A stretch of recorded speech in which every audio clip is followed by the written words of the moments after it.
Aunque originalmente era una escuela, un día un individuo desconocido apareció, y reconvirtió sus moribundas paredes en un orfanato. Aunque no parecía operar como uno oficial, cualquier niño podía entrar y considerarlo su nuevo hogar. Respecto al individuo desconocido, tras establecer el orfanato, desapareció sin dejar rastro antes de que alguien pudiese conseguir su nombre. Al principio, los niños se preguntaron a dónde había ido, pero eventualmente se olvidaron del dueño. Una máquina se encargaba de traer suministros diariamente. Su lugar de origen sigue siendo un misterio a día de hoy.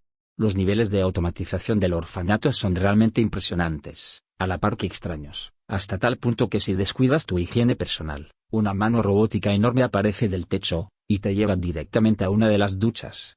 Le ocurrió a uno de los policías que vino a investigar el lugar. Por ridículo que suene, el orfanato se encargará de cuidar de ti. Me refiero al edificio en sí, no a la gente en su interior. Pero, al parecer, el orfanato no era infalible. No se preocupaba por la seguridad ni por cómo tratar con los niños más inestables. Pero claro, nunca llegamos a averiguar si el que lo construyó dejó el orfanato por decisión propia. De todas formas, aunque el orfanato se mantuvo relativamente pacífico durante muchos años, hubo algo que sacudió los cimientos de la comunidad. La mayoría de niños decidieron que el orfanato ya no era un lugar seguro, y cada uno se marchó por su lado. Todo comenzó con la desaparición de Tu y Susie. Apellidos desconocidos. Se decía que Tú era la última esperanza para salvar a las ranas de la extinción.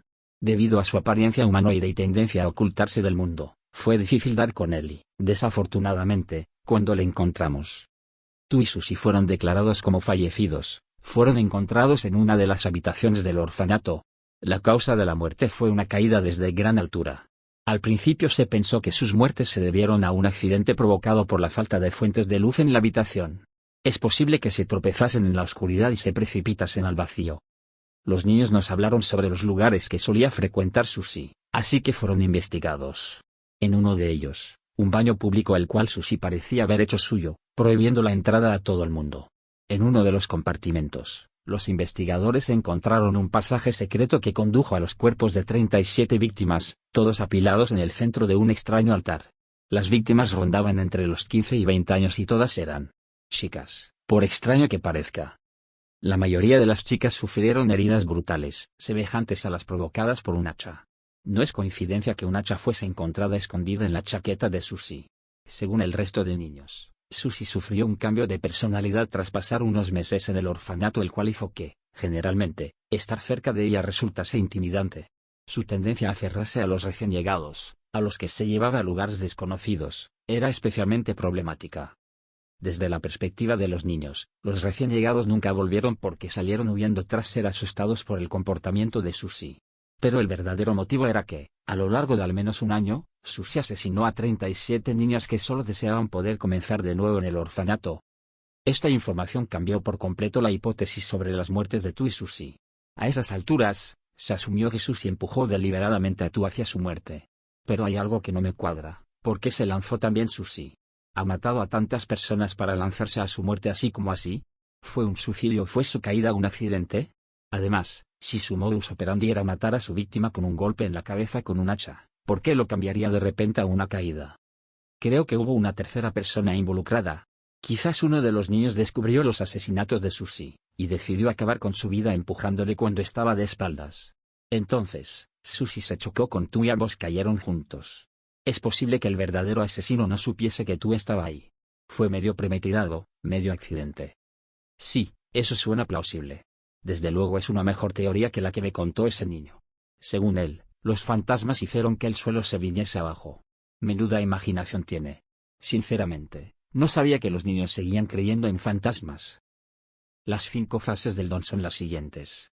1. Una exposición considerable a un punto anómalo, un área habitada por una gran cantidad de fantasmas, induce la pérdida de conciencia.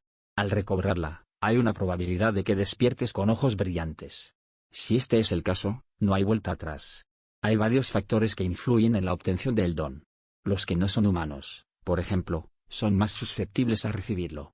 También parece tener ciertos criterios a la hora de elegir basándose en la estructura genética, tipo sanguíneo, cantidad de familiares fallecidos, su importancia para la víctima y, por último, su estado mental.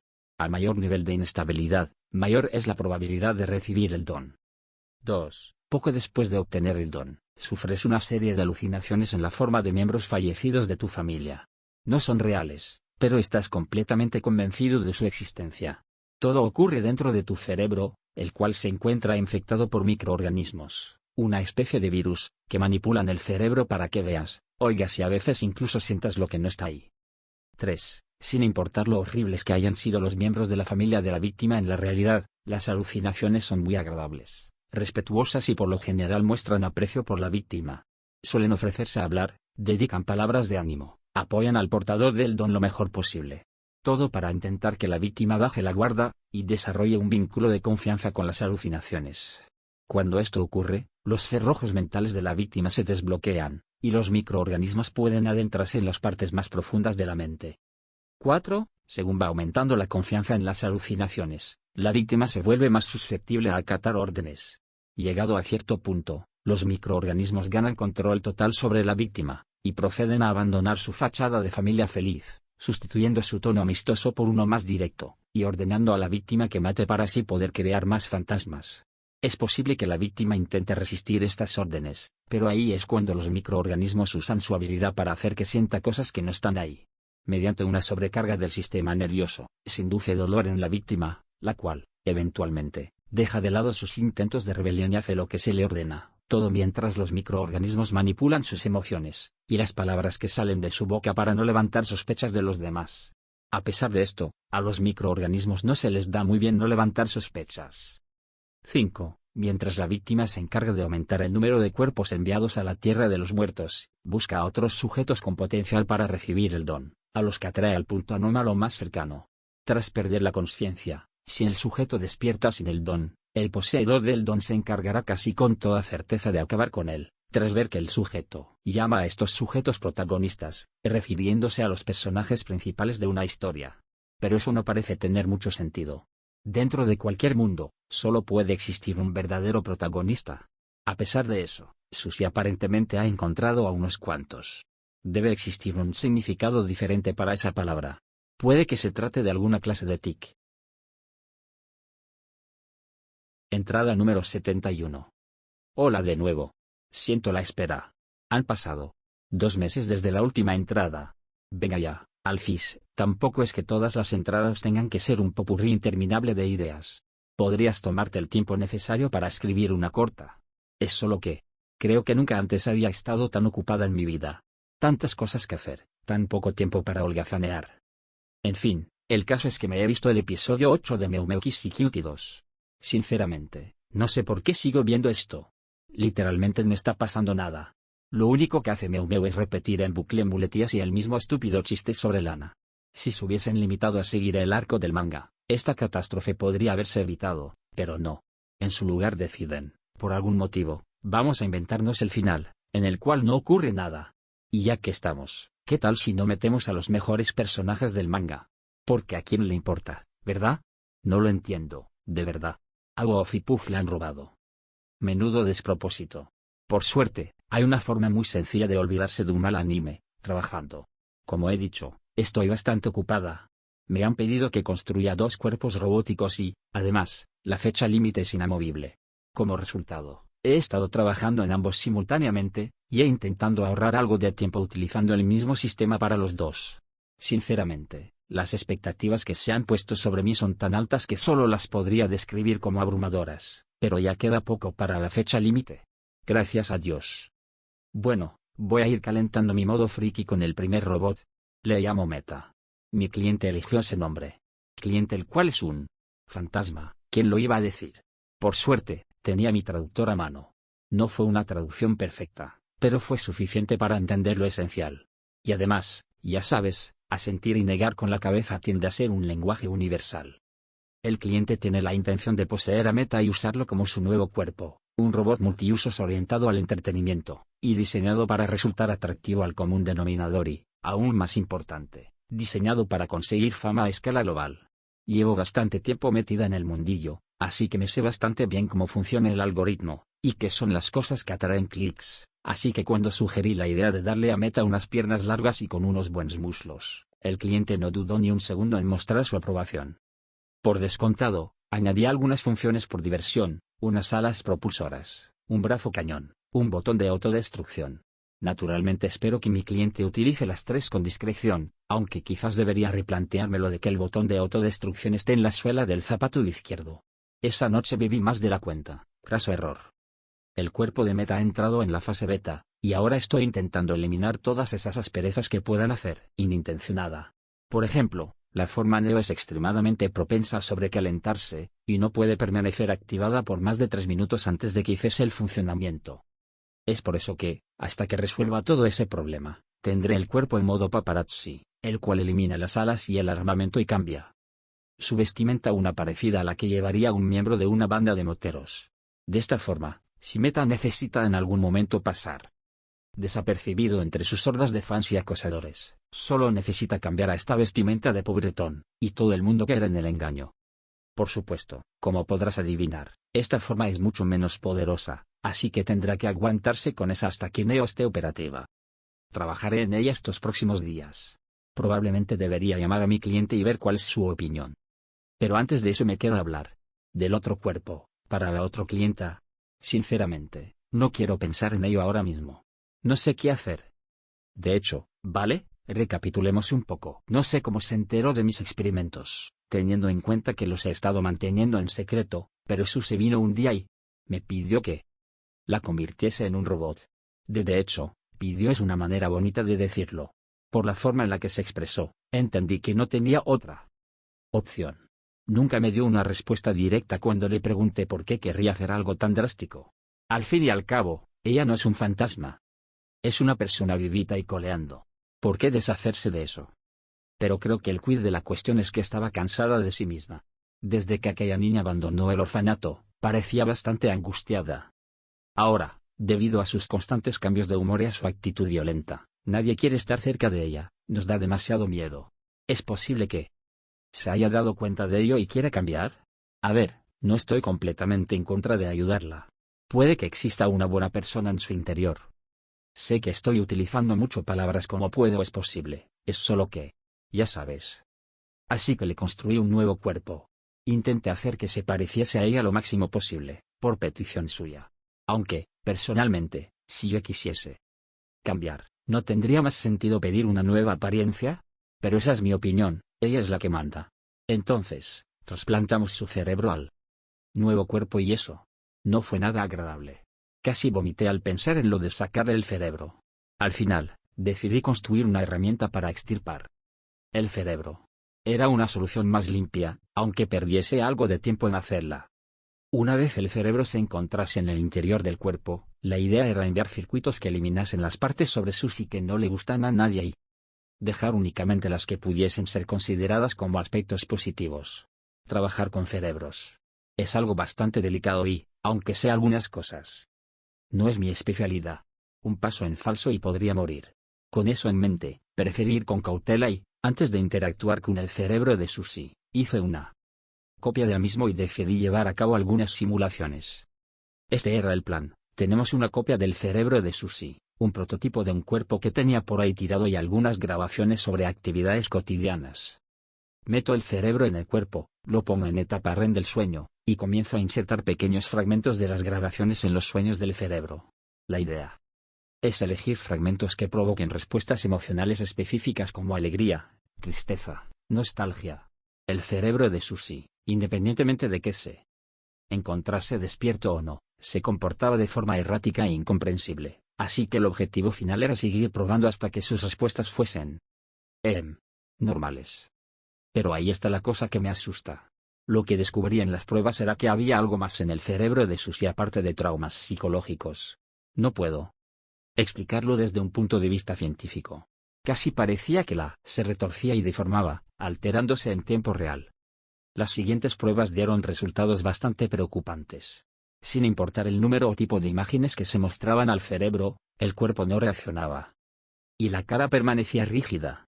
Ni sonreía, ni fruncía el ceño, ni apretaba los dientes.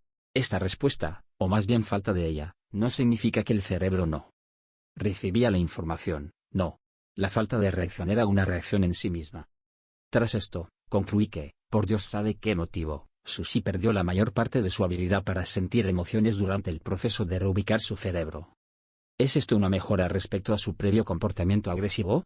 No, para nada. Dudo muchísimo que convertirla en un cascarón vacío fuese parte de su petición. Quiero decir, ¿a quién le importa que ya no pueda ponerse hecha una furia? Le falta empatía, la habilidad para diferenciar el bien del mal. La semana que viene podría matar a alguien y no se daría cuenta de que ha hecho algo malo. No lo entiendo. ¿En qué me he equivocado? Lo único que sé con certeza es que este problema no afecta solo al cerebro simulado, su cerebro real se vio afectado de exactamente la misma manera. Se activó el cuerpo en el que se encuentra el cerebro de Susie ahora mismo, despertará y no tardará en descubrir que, sin importarlo emocionada que quiera estar por su nuevo cuerpo, no sentirá nada. Sin importar lo mucho que le sorprenda, lo mucho que le enfade, lo mucho que le asuste. No podrá expresar nada de ello. Y como no le faltan motivos, me echará la culpa de todo. De eso no me cabe duda. No puedo devolver el cerebro a su cuerpo original. Llevo puesta una bata de científica, no de cirujana. Y de ninguna manera podría contarle a alguien lo que he estado haciendo aquí. Me he preguntado varias veces si debería detener todo esto y dejar que Susie nunca despierte. Por supuesto, eso sería lo mismo que dejarla morir. No me atrevería a hacer algo así. Sí. Decido despertar a Susie ahora, si le digo lo mucho que he metido la pata. Estoy aterrorizada. No por cómo va a reaccionar, sino por cómo actuará. Nadie sabía que era Manos. Manos nunca hizo saber de su propia existencia. Nunca habló. Nunca mencionó que la vida en sí misma era posesión suya. Nunca tuvo forma física. No le importaba. No tenía vida. No tenía mente ni raciocinio. No había motivos para que Manos evolucionase, pero, aún así, lo hizo. Una vez, un hombre que se adentró en el cálido abrazo del bosque para poder rendir culto al ser conocido como Manos. La lealtad incuestionable del hombre fue reconocida y ambos se entrelazaron. Los ojos, oídos y lengua de Manos. El maestro. Un hombre al que se le otorgó el don de la inmortalidad a cambio de liberar a Manos. La tarea no era fácil.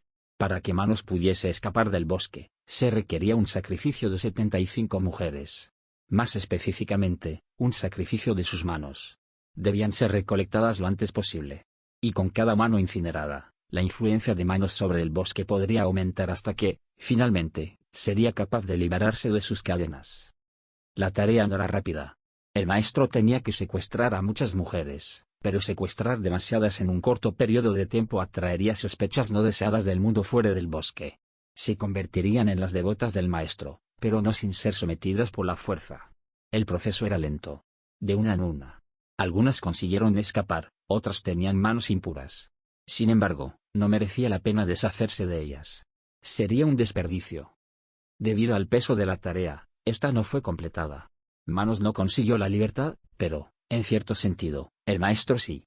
A pesar de ser inmortal, las continuas reanimaciones que fue recibiendo a lo largo de los siglos hicieron mella en el cuerpo del maestro. Su piel se volvió gris, sus ojeras no hacían más que aumentar de tamaño. Un cuerpo que, a pesar de seguir vivo, se encontraba demasiado débil como para poder llevar a cabo el objetivo final de Manos. El maestro fue liberado y nunca más se volvió a saber de él. La búsqueda del nuevo sucesor del maestro comenzó, y terminó sin éxito en el mismo día. El bosque seguía siendo la cárcel de Manos, y su influencia impedía a las devotas alejarse del bosque. Esto impedía su escape, pero también era un obstáculo en la búsqueda del sucesor. Lo único que podían hacer era esperar que la maldición de Manos infectase a la criatura correcta, atrayéndola al bosque, el lugar al que pertenece. Y un día, una joven con un hacha se adentró al bosque. Tenía unos ojos extraños y una expresión que no decía mucho. Se acercó a la ojera de las devotas y, con una mirada intimidante, hizo una única pregunta. «Tenés a su madre, ¿verdad?» Las devotas se agruparon y se prepararon para luchar hasta la muerte. Una criatura como esta no podía tirar por la borda todos esos años de esfuerzo. Pero, pese a todo, se detuvieron. Porque lo cierto es que matar a un hombre les parecía lo más simple del mundo, pero nunca antes habían matado a una mujer. Normalmente, la chica púrpura brilla, pero su poder, su mirada, la extraña forma en la que formuló su pregunta. Esta chica púrpura no era alguien cualquiera y, en cuanto se dieron cuenta, se arrodillaron. La presencia de esa chica en el bosque era el inevitable advenimiento del maestro en su interior, que ahora busca tomar el rol de líder por el bien de su Dios.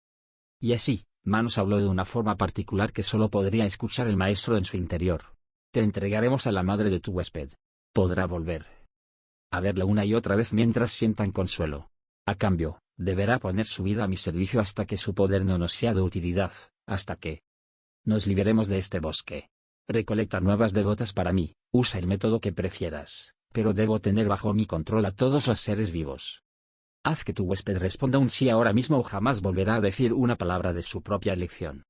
Casualmente, el maestro sabía dónde encontrar candidatas a devotas. Su huésped vive en el orfanato. Hay chicas que vienen y van cada semana y la mayoría de ellas son exquisitamente olvidables. Ella acepta tu propuesta. Y así, un nuevo maestro fue escogido. Y este maestro fue muchísimo más eficiente en su trabajo.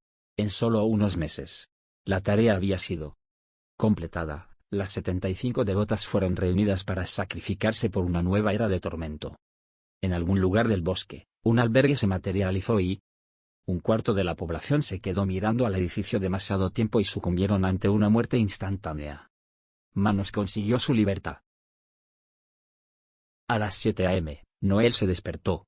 Estaba aturdida, aún medio dormida y sin poder sacarse de la cabeza la idea de unas escaleras que se mueven por sí mismas. Tarda un minuto en darse cuenta de que ese concepto ya existe, se llaman escaleras mecánicas. Estaba segura de que había dado con una idea increíble, pero como vino, se fue. En fin, es hora de ponerse en pie y comenzar otro lunes más. Tras concluir su rutina mañanera, sale de su hogar y se dispone a ir en bicicleta al trabajo. De camino, va saludando a sus vecinos y estos le devuelven el saludo.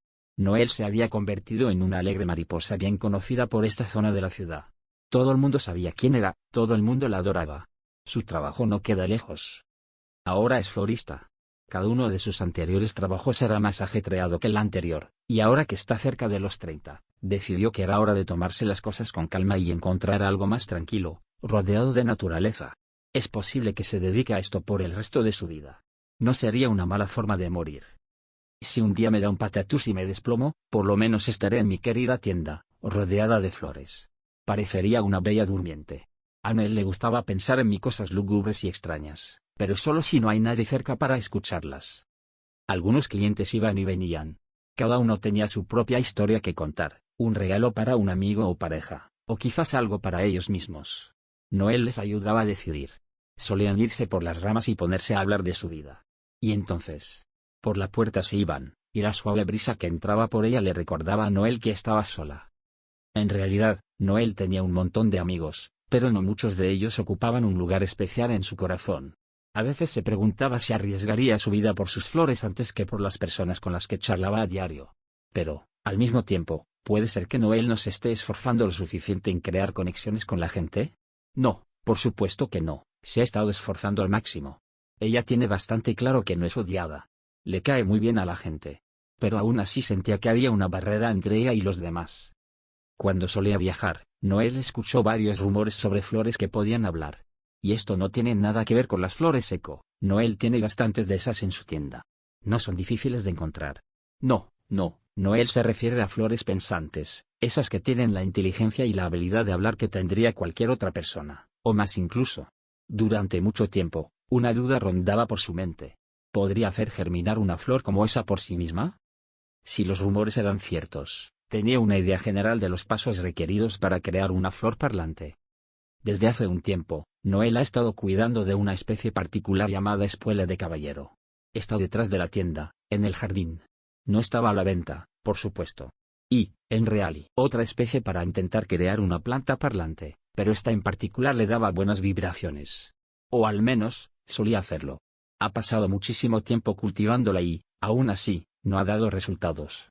Es una flor normal y corriente, como todas las demás. Noel decidió que hoy intentaría por última vez hacer cable. Si no funciona, tiene pensado deshacerse de la espuela y dejar atrás el pasado. Cierto es que lleva diciéndose eso mismo los últimos 10 años, pero esta vez no hay peros que valgan. Y así, abrió su cajón y sacó una urna. Tras dirigirse al jardín con la urna, se quedó parada delante de la espuela con una cuchara en la otra mano, a punto de esparcir una cucharada de los contenidos de la urna sobre la flor. No, quizás 2, 3 cucharadas esta vez. O quizás este es el último intento, ¿no es así? Ya que estamos, ¿por qué no echarlo todo de golpe? Es posible que mate a la flor, o quizás no ocurra absolutamente nada, pero, a estas alturas, poco le queda que perder. Así que, Con decisión, volcó la urna, y el polvo en su interior cae hacia la planta. Noel se arrodilló frente a la flor y la miró atentamente durante algunos minutos. Le estaba dando tiempo a que absorbiese el polvo.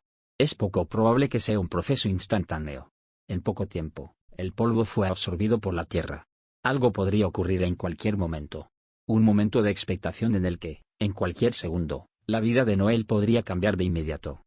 Si la flor habla, la vida de Noel cambiará significativamente.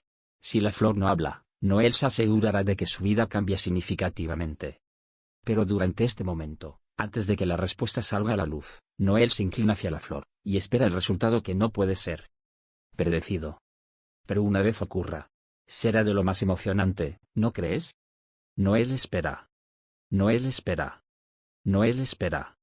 Acerca su cara a la espuela y pregunta. Susie. Pregunta. Susie, ¿puedes oírme?